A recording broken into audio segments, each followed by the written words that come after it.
Okay, everyone. So, welcome to one of my few installments of Black Issues Issues. I need to be doing this way more often. So, I report live from my living room. Tonight, we're talking about the election of the mayor's race, and I'm not happy at all, but then I'm also satisfied because I think it's bullshit. Have you spoken to her today? So Maya Wiley is the candidate that I wanted to win. She's ranked third. She's the third. This is the first ranked choice election, so her being third is actually not as bad as it normally would be, like lost, you know. So that's why they're so celebratory about her and the campaign right now. Thank you for your time. I'll let you go get to it. We're going to try to take a look at the stage behind us. I'm not sure if we can see much here. Maya is in front of the stage. Maya's in front. She's dancing, as I said. Good. I hope she wins. I was told that she was looking forward to dancing at this party this evening, and that was her plan, not a typical election night event. So, as if you can see back there, she's gathering for pictures, for selfies, and a real celebratory mood with her arrival here tonight, Errol. Jill, I guess if her voice gave out, and we did have her on camera earlier today, and her voice was indeed giving out. I guess the dancing might be all we get from her, right? Do we know if she's going to speak? I do believe she plans to speak today. Not sure exactly.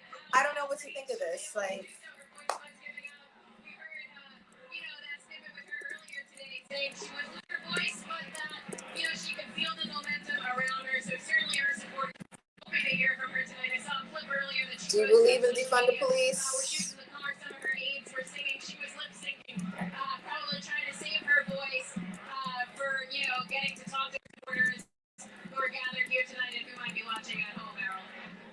And Jill, let me ask you, she walked into Beyonce, who run the World Girls. So she has 20%.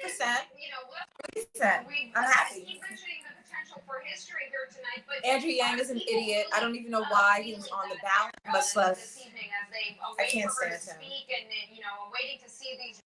Already, she has, in some ways, made history.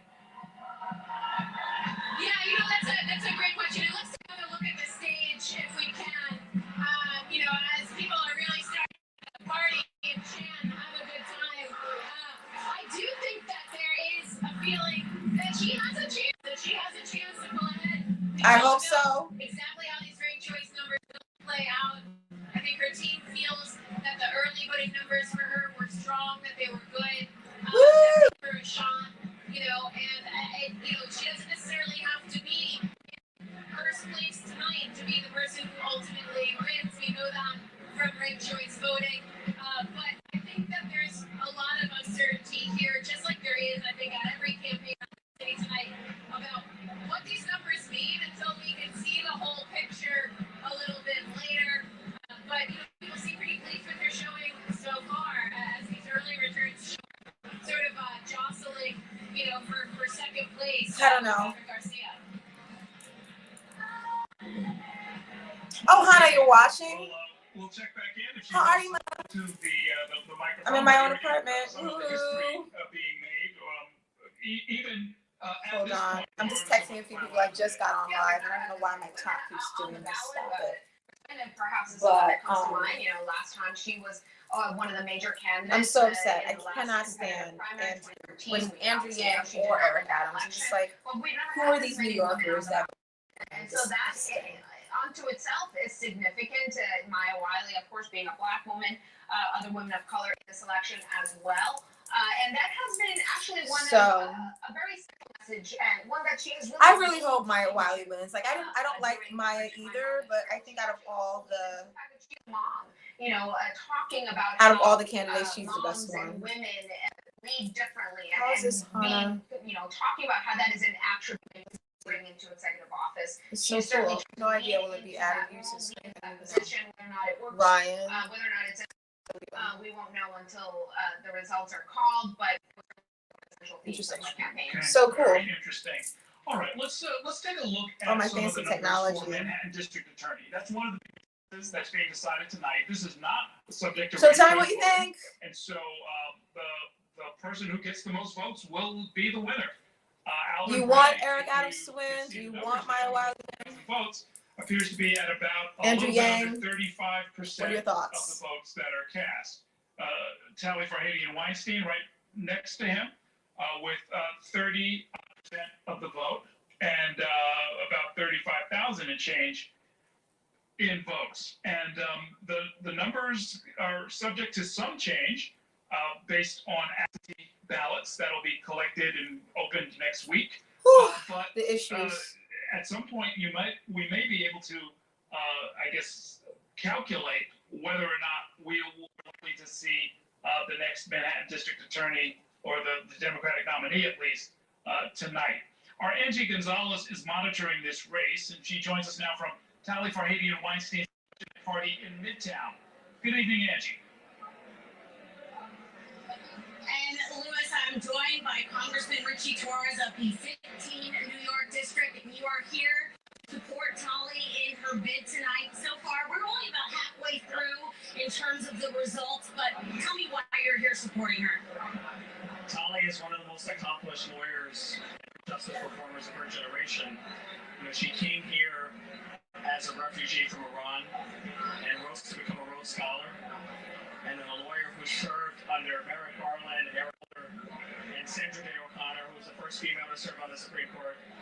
So I think Tali's story is the realization of the American dream.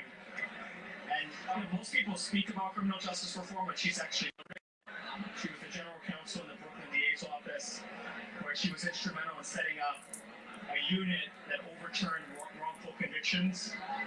And I feel like Tali's story in public service is living proof that we can never. I voted for her opponents as one. I put Child second. Humanely at the same time. You know what? That's a big issue that's come up a lot of times. Keep it out a little bit because I know Errol, our anchor, has spoken about the difference or what people expect of the DA's office these days. There are those who are advocating for defunding police to the exclusion of public safety. There are those who are advocating for public safety to the exclusion of criminal justice reform. Right. But I feel like Tali is uniquely positioned to She will strike a balance between the need for criminal justice reform and the need for public safety, and New Yorkers deserve no less. Thank you so much, Congressman. And Errol, of course, as we mentioned, we are here at the party for Tali Farhadian Weinstein, one of the candidates who is vying for the position of District Attorney. We'll have to keep you posted. She has yet to appear here, but of course we're waiting for her arrival. What are the and results? See what happens with the results, Errol? Very interesting. Thank you, Angie. Let's check in on the Andrew Yang campaign. We haven't been there in a little bit.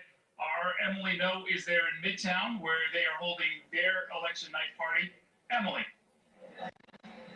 Errol, Glory, it has been packed in here, and an interesting, politically fascinating confluence of Asian American supporters of Andrew Yang and Jewish, not just Jewish, but Orthodox Jewish supporters. Two of these are two crucial components that make up his base of support. Obviously, some of these numbers, as preliminary as they are, aren't super promising, but I'm joined now by City Councilman Yeager of Brooklyn, who endorsed Andrew Yang, who's had very kind things to say about him, and talk a lot about the commonalities that Why is he community even and Asian American community disgusting? share. Tell me, who No is one the should be supporter voting of for Andrew Andrew Yang? Yang. It's just The pathetic. engineering supporter is somebody who's seen what's happened to a city that they love. They're full of sad fear by it, and full of shit. They're approaching anger.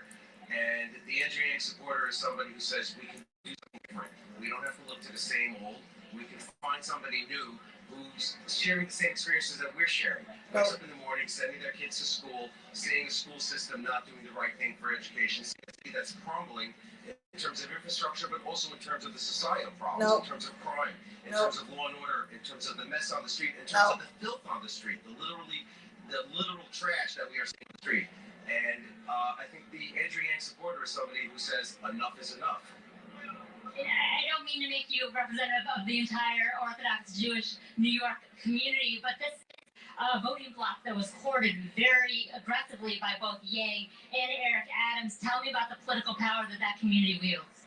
Well, I don't view it as a political power so much as a bloc, as much as a political power associated with committed New Yorkers, people who live in the city, who have great investment in the city in terms of their own lives, in terms of the investment that they've made in small businesses, in communal organizations, in yeshivas, and synagogues, and they built this city in our neighborhoods, and they want it to remain safe, they want it to remain strong, they want people to get back to work, they want to see a vibrant New York like everyone.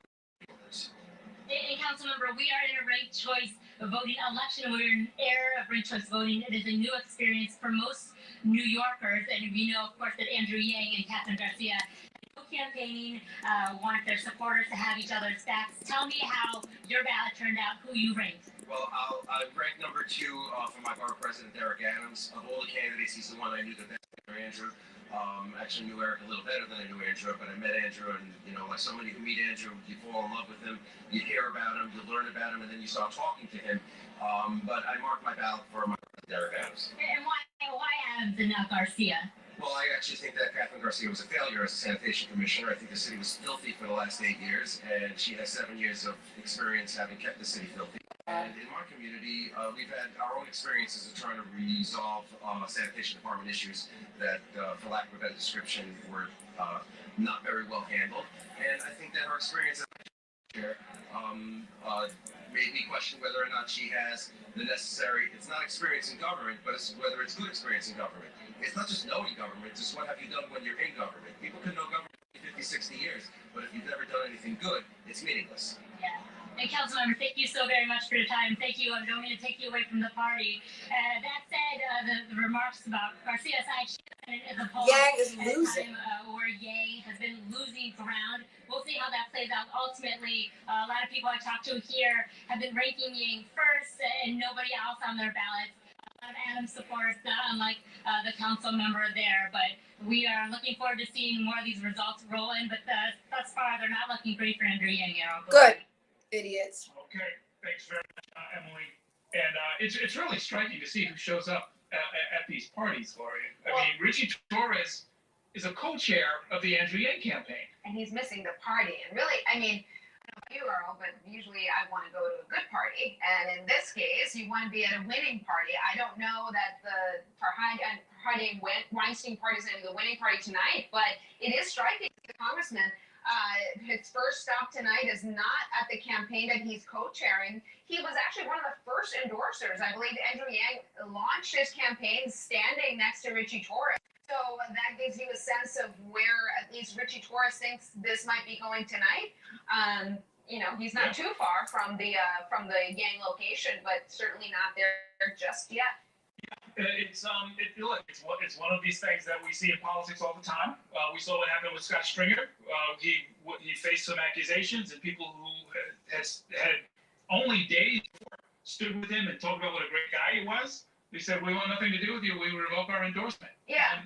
And it's a cold business, but that's why most of us are not politicians. That's right. I mean, this is not a night that I imagined months ago we would be hearing from Scott Stringer first, earlier in the evening, almost thanking people, 29 years, thanking people for 29 years of a political career. You wonder if we are watching the end of Scott Stringer's political career. This has really, the accusations, the allegations that he faced, which we should say he continues to deny, really diminished and helped to sink his campaign. One that was thought to be someone who was thought to be a frontrunner, a formidable candidate. Right, the numbers will matter in his case as far as whether or not he's got the viability to try and do something else. And I have to say, I mean, we all saw him defeat a giant of New York politics by beating Elliot Spitzer in the controller primary.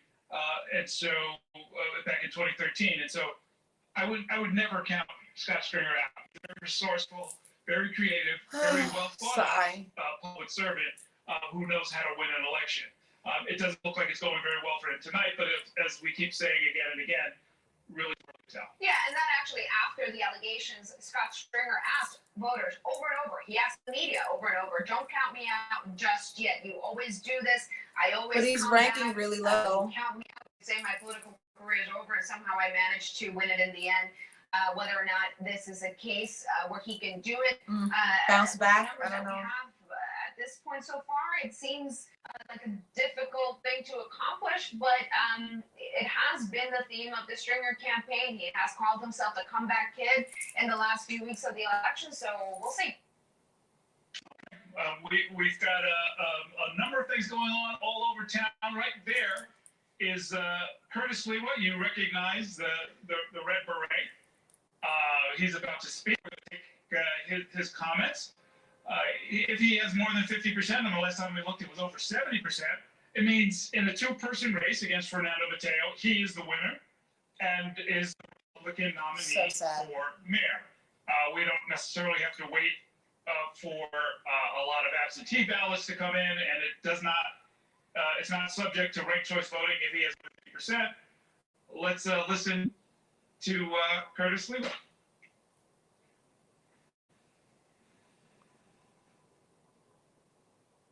Okay, they're doing ready to take some photos. He's there with his wife, who is his partner in many different public projects, including animal rescue, and of course the Ring of the Guardian Angels, the safety patrol group that he started decades ago and became his primary vehicle into public life, followed by a successful career as a broadcaster. I think he's on hiatus from his radio show. But always has something to say. Yeah, and Errol, I wanna before he starts speaking and we probably get the sound. Sounds like we have them. Let's listen.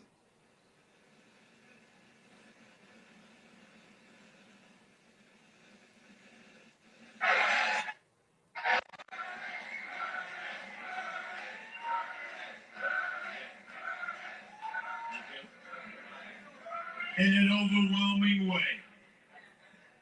And especially thank, after having just been out on the road, traveling into the Republican enclaves in all 5 boroughs, make sure that we thank those counties first that gave me their designation as a mayoral candidate. It all started in Staten Island in February.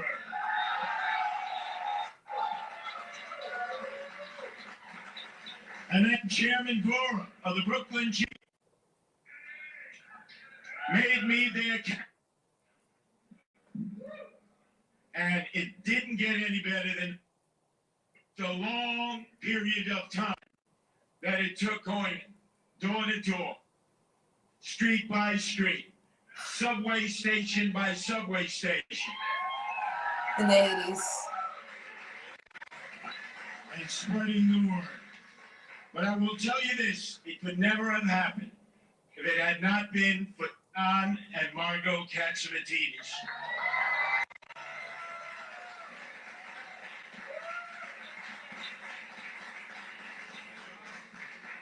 Who gave me the opportunity to make this full run.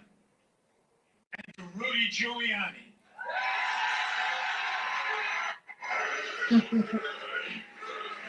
This is so sick. Who endorsed me along with other major Republicans all over this city. Congresswoman Nicole Matakis and the other groups. But some have said, you know, Curtis Lewa. So sad. He's not a true Turn on the heat. It's only 50 degrees today. And that's what I mean, now. my opponent for the said. But you know something? No. As you all know, I've known Fernando for over 40 years. He's from the streets, and I'm from the streets. From the streets. And we understand how common men and women live their lives in New York City and struggle to survive. And although that bond was broken during the campaign, the first thing I'm going to do is call Fernando and say, it's time that we sit down and defy Republicans.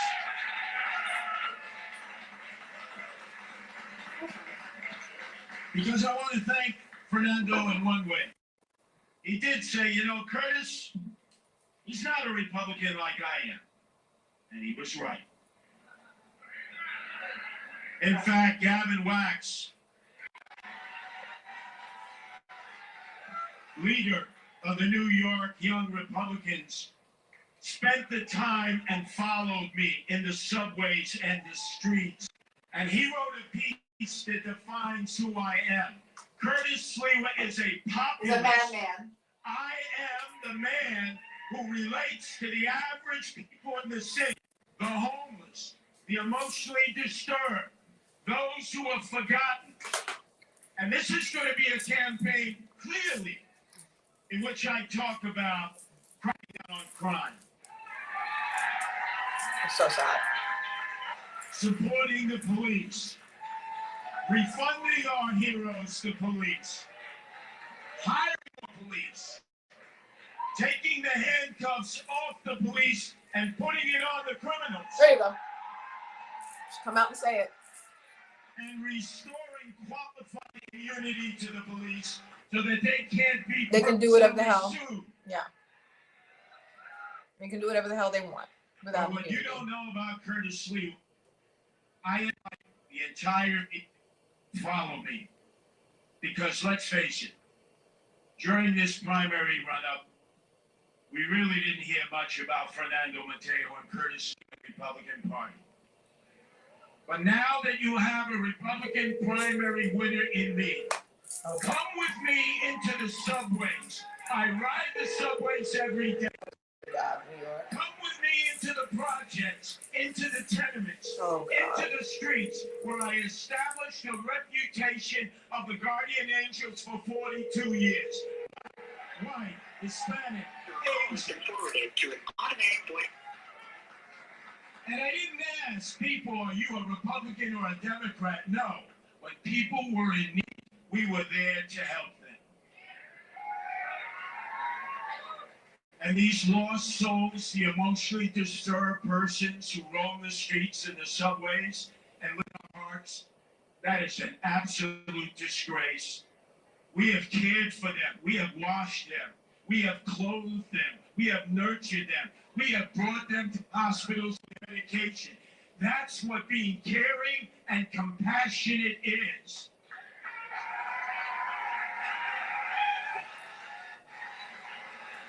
And I know people are shocked. They're saying, oh, wow, a Republican does that? Yes, and a populist does that.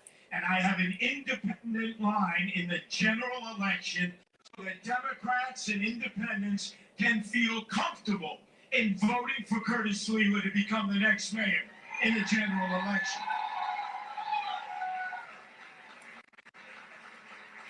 And the homeless people, the men and women and the families who He's are using without these shelter, people as pawns in his political who game are of without chess. nourishment and care and guidance. We're going to make sure that the shelters actually provide programs for those who have drug addictions or alcohol addictions or emotional issues, because that's what caring people do. That's what we are.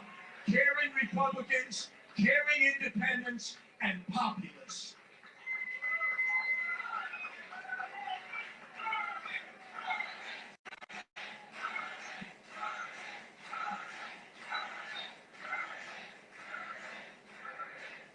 And let me mention that I am the only candidate to actually have on the platform a no-kill shelter resolution.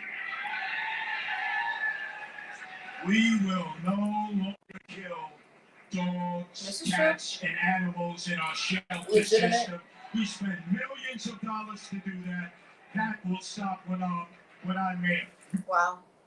No-kill shelters like Los Angeles has, like Austin, Texas has. Yeah. New York City is going to treat the emotionally disturbed, the homeless, and our animal friends and companions in a compassionate way. There you go.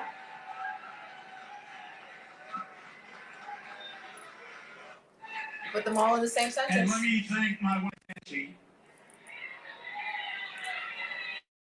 because she'll be running, first time a Republican in 10 years, for the city councils in the Upper West Side.